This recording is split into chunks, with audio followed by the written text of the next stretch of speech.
SB online একাডেমিতে সকলকে স্বাগতম। আমি সুমন আছি তোমাদের সাথে।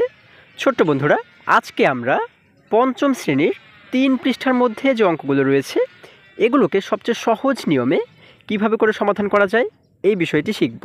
চলো তাহলে শুরু করা যাক। বন্ধুরা, আমরা যদি 3 পৃষ্ঠার একদম উপরে লক্ষ্য করি, এখানে 2 নম্বরে বলা হয়েছে 78 গুণ 63 সমান সমান 4914। এই গুণটি ব্যবহার করে নিচের গুণগুলো লক্ষ্য করি। দেখো, এখানে কিন্তু একটি গুণ আমাদের দেখানো হয়েছে 78 গুণ 63। যখন 78কে আমরা 63 দ্বারা গুণ করব তখন আমাদের গুণফল হবে কত? 4914।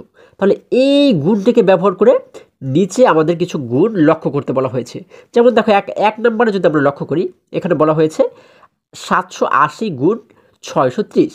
আচ্ছা, এখানে 780 হলো কিভাবে? দেখো, এই যে 78, এই 78কেই কিন্তু আমরা এখানে দেখতে পাচ্ছি। এই 78-এর সাথে একটি শূন্য এখানে যোগ করা হয়েছে, তাই না? একটি শূন্য কিন্তু এর পাশে বসানো হয়েছে। অর্থাৎ এই 78-এর সাথে যখন আমরা 10কে গুণ করব তখন কিন্তু এখানে একটি শূন্য যোগ হয়ে যাবে। আবার এই 63-র সাথে দেখো, এই যে 63, এই 63-র সাথেও কিন্তু একটি শূন্য এখানে বসানো হয়েছে, তাই না? দেখো, এই বিষয়টিকে যদি আরও সুন্দরভাবে আমরা বুঝতে চাই, এই ঘরে এই যে বক্সটি আমরা দেখতে পাচ্ছি, এখানে যদি লক্ষ্য করি, দেখো 78 গুণ 63, এই কথাটি কিন্তু এখানে দেখতে পাচ্ছি 78 গুণ 63 সমান সমান কত রয়েছে? 4914। এই দেখো, সমান সমান 4914, এই কথাটি কিন্তু আমরা এখানে দেখতে পাচ্ছি। এখন এই 78-এর সাথে যখন আমরা 10কে গুণ করবো, এখানে বলা হয়েছে গুণ 10, অর্থাৎ 78-এর সাথে যখন আমরা 10কে গুণ করব তখন কিন্তু আমাদের উত্তর হয়ে যাবে 780। আমরা পাবো হচ্ছে 780, ঠিক আছে? তাহলে এই 780-র সাথে যখন আমরা এই 63কে কিন্তু দেখো নিচে নামানো হয়েছে। এই 63কে যখন আমরা গুণ করব 780 দ্বারা, তখন আমাদের গুণফলে কিন্তু একটু পরিবর্তন হবে। কীরকম পরিবর্তন? দেখো, আমরা এইখানে শুধুমাত্র একটি শূন্যকে যোগ করেছি, তাই না? আগে কিন্তু 78 ছিল, এখন 78-এর সাথে একটি শূন্য যোগ হয়েছে। তাহলে এইখানে যেহেতু একটি শূন্য যোগ হয়েছে, এইখানে উত্তরে এসেও আগে যে সংখ্যাগুলো ছিল এখানেও সেই একই সংখ্যাগুলো রয়েছে, শুধুমাত্র একটি শূন্য এখানে যোগ হয়েছে। এখানে একটি শূন্য যোগ হয়েছে এবং এখানেও একটি শূন্য যোগ হয়েছে। এবারে আরও মজার বিষয় হচ্ছে, দেখো, আমরা আগে কিন্তু 78-এর সাথে 10কে গুণ করেছিলাম, তাই না? এবার যদি 63-র সাথে 10কে আমরা গুণ করি, দেখো, এই দেখো, 63-র সাথে আমরা 10কে যখন গুণ করলাম তখন আমরা পাচ্ছি হচ্ছে কত? 630। তাহলে এই 780-কে আমরা নিচে একই রকমভাবে নামিয়ে আনলাম এবং এই 63-কে যখন 10 দ্বারা গুণ করলাম তখন আমরা পেয়েছি 630। এই 630কে আমরা এখানে নিচে আমরা লিখে দিলাম। এখন এখানে উত্তরে এসে দেখো, যদি আমরা একটু লক্ষ্য করি, উত্তরে এসে কিন্তু আমরা একটু পরিবর্তন লক্ষ্য করতে পারছি। সেটি হচ্ছে কি, এইখানে এই দুটি অঙ্কের ক্ষেত্রে আমরা শূন্য দেখতে পাচ্ছি কতটি? এইখানে একটি শূন্য বেড়েছিল এবং এইখানে একটি শূন্য নতুন করে বাড়লো। তাহলে 2টি শূন্য কিন্তু এখানে বেড়েছে, তাই না? এবং উত্তরে গিয়েও কিন্তু ঠিক একই বিষয়টি আমরা দেখতে পাচ্ছি। এখানেও কিন্তু 2টি শূন্য বেড়েছে, একটি শূন্য, 2টি শূন্য। এইখানে যা ছিল শুরুতে, ঠিক এখানে আমরা একই সংখ্যাগুলোই দেখতে পাচ্ছি। শুধুমাত্র এইখানে শূন্য 2টি বাড়াতে এইখানেও কিন্তু 2টি শূন্য বেড়ে গেছে, তাই না বন্ধুরা? তাহলে যখন আমরা 78-কে 10 দ্বারা গুণ করলাম এবং 63-কেও 10 দ্বারা গুণ করলাম, তাহলে 10 এবং 10কে যদি আমরা গুণ করি, 10 10-এ কত হয়ে যায়? 100। অর্থাৎ 100 গুণ কিন্তু এদেরকে করা হয়েছে। এই দেখো, এখানে কিন্তু আমরা দেখতে পাচ্ছি যে 10 এবং 10, অর্থাৎ 10 10-এ 100 গুণ এদেরকে করা হয়েছে। তাহলে আমরা দেখতে পাচ্ছি যে এখানে গুণ্য এবং গুণক এই দুটি জায়গাতে শূন্য যদি বাড়ে তাহলে কিন্তু উত্তরে গিয়েও শূন্য বাড়বে। এই শূন্যগুলোর কিন্তু মধ্যে কিন্তু একটি করে সম্পর্ক রয়েছে, তাই না? দেখো, আরেকটু নিচে যদি আমরা লক্ষ্য করি, এখানে আমরা দেখতে পাচ্ছি 78 গুণ 63 সমান সমান 4914, অর্থাৎ সেই আগের কথাটি কিন্তু আমরা এখানে দেখতে পাচ্ছি। এবার এই 78-এর সাথে কতকে গুণ করা হয়েছে? 100কে গুণ করা হয়েছে। তাহলে 100কে গুণ করলে এই 78-এর সাথে কতটি শূন্য যোগ হবে? দেখো, 100-তে রয়েছে একটি শূন্য, 2টি শূন্য, যার কারণে এই 2টি শূন্য কিন্তু এখানে 78-এর সাথে যোগ হয়ে গেল, তাই না? তাহলে এইখানে যদি 2টি শূন্য যোগ হয়, উত্তরে গিয়ে কতটি শূন্য যোগ হবে? এই দেখো, আমরা উত্তরে গিয়েও দেখতে পাচ্ছি 2টি শূন্যই কিন্তু যোগ হয়েছে। অর্থাৎ তোমরা যদি এই গুণ অঙ্কটি করো, গুণটিকে সমাধান করো, তাহলে কিন্তু তোমরা এই উত্তরটি পাবে, ঠিক আছে? আবার একই রকমভাবে এবারে এই 7800-কে যদি আমরা নিচে নামিয়ে আনি এবং এই 63-কে যদি আমরা 10 দ্বারা গুণ করি, দেখো, এই 63-কে যখন 10 দ্বারা গুণ করবো তখন আমরা পাবো হচ্ছে কত? 630। অর্থাৎ 10-এ কতটি শূন্য রয়েছে? একটি শূন্য রয়েছে, এজন্য আমরা এখানে পাচ্ছি হচ্ছে 630। এখন এই গুণটিকে যদি আমরা সমাধান করি, এখানে মোট কতটি শূন্য রয়েছে? একটি, দুইটি, তিনটি। তাহলে উত্তরে গিয়েও কিন্তু আমরা এই সংখ্যার সাথে কতটি শূন্য পাবো? একটি শূন্য, দুইটি শূন্য, তিনটি শূন্য। অর্থাৎ দেখো এইখানে গুণ্য এবং গুণকে যে কয়টি শূন্য থাকবে, উত্তরে গিয়েও কিন্তু আমরা ঠিক সেই কয়টি শূন্যই পাবো, তাই না? এইগুলো কিন্তু শেষের শূন্যগুলোকে কিন্তু আমরা হিসাব করব, ঠিক আছে? শেষে যেহেতু তিনটি শূন্য রয়েছে, এখানেও কিন্তু আমরা উত্তরে গিয়ে তিনটি শূন্যই দেখতে পাচ্ছি। তাহলে আমরা কি এখান থেকে আমরা কি বুঝতে পারছি? এখান থেকে আমরা বুঝতে পারছি গুণ্য, গুণক এবং এই যে গুণফল, এই তিনটি জায়গার শূন্যর মধ্যে কিন্তু একটি সম্পর্ক রয়েছে, তাই না?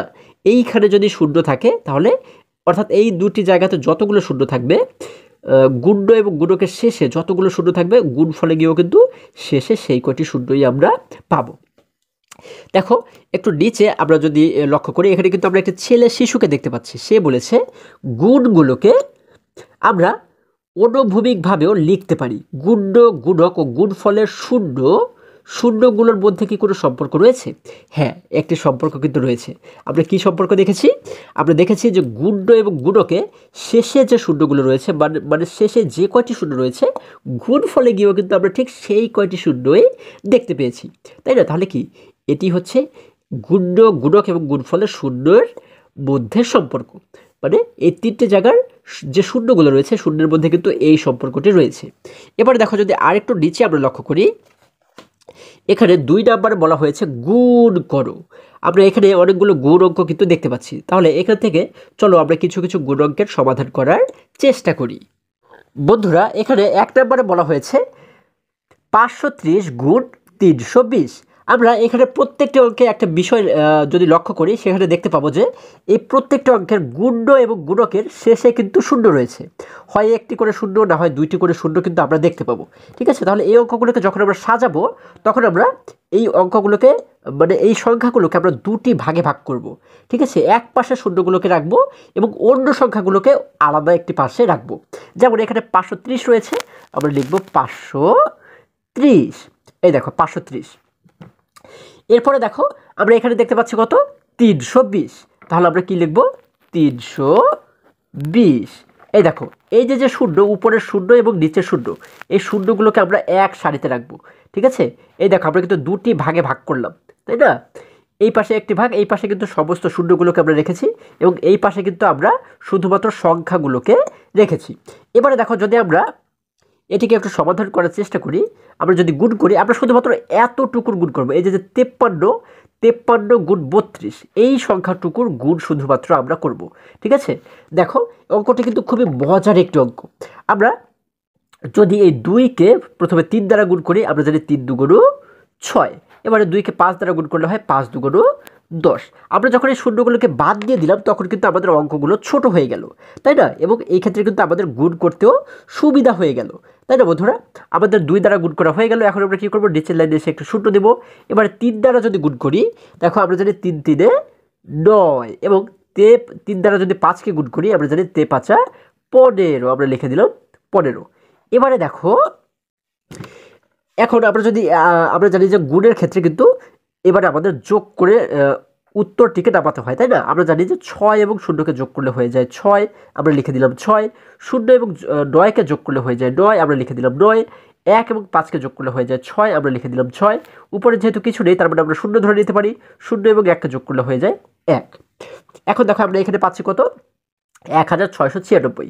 এই যে আমরা উত্তরটি বের করেছি, এর সাথে শুধুমাত্র আমরা এইখানে কি করব? এইখানে আমরা দেখব যে এই পাশে মোট কতটি শূন্য রয়েছে। একটি শূন্য, দুইটি শূন্য। এই দুইটি শূন্যকে আমরা এইখানে লিখে দেব, ঠিক আছে? তাহলে আমরা এই শূন্য দুটিকে নিয়ে এখানে মোট যে সংখ্যাটি হয়েছে, এই পুরো সংখ্যাটিকে উত্তর হিসাবে ধরে নেব।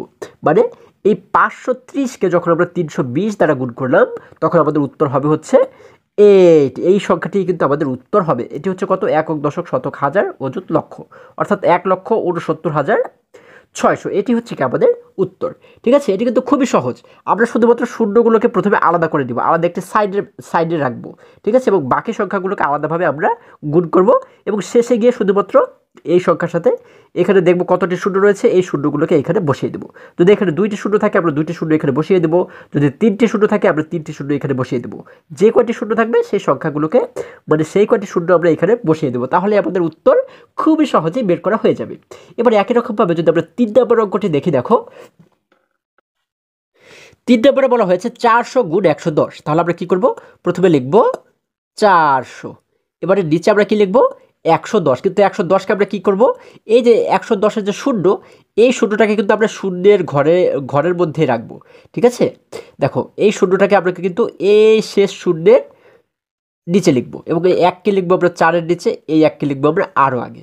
ঠিক আছে, কারণ আমাদের কী করতে হবে, এমনভাবে করে সাজাতে হবে যেন এই শূন্যগুলো এক পাশে থাকে এবং সংখ্যাগুলো আলাদা জায়গাতে থাকে। এবারে দেখো যদি আমরা একটু গুণ চিহ্ন দিয়ে এটিকে সমাধান করি, দেখো আমরা 1 দ্বারা প্রথমে যদি 4কে গুণ করি, আমরা যদি 4 একে 4, তাহলে আমাদের 1 দ্বারা গুণ করা হয়ে গেল। এবার নিচে একটু শূন্য দিতে হয়, আমরা একটু শূন্য দিলাম। এবারে এই 1 দ্বারা যদি উপরের 4কে আমরা গুণ করি, আমরা যদি 4 একে 4, দেখো আমাদের কিন্তু গুণ করা হয়ে গেল। এখন যদি আমরা যোগ করে দিই, 4 এবং 0কে যোগ করলে হয়ে যায় 4, এখানে উপরে কিছু নেই, তারপরে 0 0 এবং 4কে যোগ করলে হয়ে যায় 4। তাহলে এখানে আমরা পাচ্ছি 44 এবং এখানে মোট শূন্য রয়েছে কতটি, 1টি 2টি 3টি। তাহলে আমরা এখানে লিখে দেব 1টি 0 2টি 0 3টি 0। আমাদের কিন্তু এখানে হয়ে গেল 44,000। ঠিক আছে, তাহলে আমরা কিন্তু খুবই সহজে এটিকে সমাধান করে ফেললাম। এটি কিন্তু খুবই মজার একটি অঙ্ক। দেখো আমরা এত বড় সংখ্যাকে 400কে শুধুমাত্র 4 বানিয়ে ফেলেছি এবং 110কে আমরা ছোট বানিয়ে কত বানিয়েছি, 11 বানিয়ে ফেলেছি। তাহলে যখন আমরা এইগুলোকে ছোট সংখ্যা বানিয়ে ফেললাম তখন কিন্তু আমাদের গুণ করতেও সুবিধা হলো, তাই না? আমরা শুধু উত্তরের ক্ষেত্রে গিয়ে আমরা দেখব যে কতটি শূন্য এখানে রয়েছে, এই শূন্যগুলোকে শুধুমাত্র আমরা এখানে বসিয়ে দেব। এবার যদি আমরা আরও একটি অঙ্ককে সমাধান করার চেষ্টা করি, দেখো আমরা দেখতে পাচ্ছি এখানে 8 নম্বরে বলা হয়েছে 3700 গুণ 600। তাহলে আমরা কি করব, শুরুতে লিখব 3700। তাহলে এখানে যেহেতু 2টি শূন্য রয়েছে যার কারণে আমরা কি করব, এই মাঝ বরাবর একটি দাগ দিব, তাই না? শূন্যগুলোকে কিন্তু আমরা আলাদা করে ফেলবো। এবং এখানে আমরা দেখতে পাচ্ছি 600-600-র মধ্যে শূন্য রয়েছে কতটি, শূন্য রয়েছে কিন্তু 2টি, 1টি 2টি। তাহলে এইখানে 2টি শূন্য লিখব এবং এই 6কে লিখবো হচ্ছে আমরা এইখানে, তাই না? তাহলে দেখো এই 600-র শূন্যগুলোকে আলাদা করে ফেললাম এবং 3700-র শূন্যগুলোকে কিন্তু আমরা আলাদা করে ফেললাম। তাহলে এইখানে আমরা কি পেলাম, শুধুমাত্র 37 পেলাম এবং নিচে পেলাম শুধুমাত্র 6। তাহলে 37কে যদি আমরা 6 দ্বারা গুণ করি, দেখো 6 দ্বারা যদি 7কে গুণ করি, আমরা জানি 6 7 42, তাই না? আমরা জানি 6 7 42। আমরা পুরো 42কে কিন্তু আমরা কিন্তু 42-এর 2কে এখানে লিখব এবং হাতে থাকে হচ্ছে কি আমাদের 4। এবার দেখো 6কে যদি আমরা 3 দ্বারা গুণ করি, আমরা জানি 3 6 18। 18-র সাথে হাতের এই 4কে যোগ করলে হয়ে যায় 22। আমরা এখানে লিখে দিব 22। দেখো আমাদের এত বড় সংখ্যা 3700 এবং এখানে নিচে ছিল 600, এত বড় বড় সংখ্যাগুলোকে আমরা ছোট বানিয়ে ফেললাম। কত ছোট বানিয়ে ফেললাম, এখানে বানিয়ে ফেলেছি 37 মাত্র এবং এখানে বানিয়ে ফেলেছি মাত্র 6 এবং এই গুণটিকে কত সহজেই আমরা সমাধান করে ফেললাম, তাই না? এখন দেখো এখানে পাচ্ছি হচ্ছে 222 এবং এর সাথে আমরা কি করব, এইখানে মোট কতটি শূন্য রয়েছে, 1টি 2টি 3টি 4টি। আমরা এখানে লিখে দেবো 1টি 0 2টি 0 3টি 0 4টি 0।